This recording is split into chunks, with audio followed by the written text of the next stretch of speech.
Poco X5 debuts in India. The Poco X5 finally arrived in India 1 month after the launch of its sibling Poco X5 Pro. The 5G smartphone was introduced in 2 memory variants and 3 color options, blue, black, and green.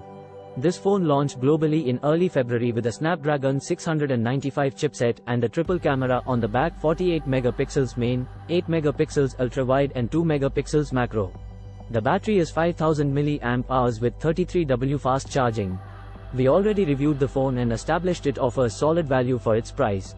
Poco announced special first day prices, 16,999 Indian rupees, $205 per 193 euros, for the 6/128 of a gigabyte version and 18,999 Indian rupees, $230 per 215 euros, for the 8/256 of a gigabyte option. After that, it will increase by 2,000 Indian rupees, $25 per 22 euros. The Poco X5 will be available on Flipkart on March 21 at 12 p.m. IST.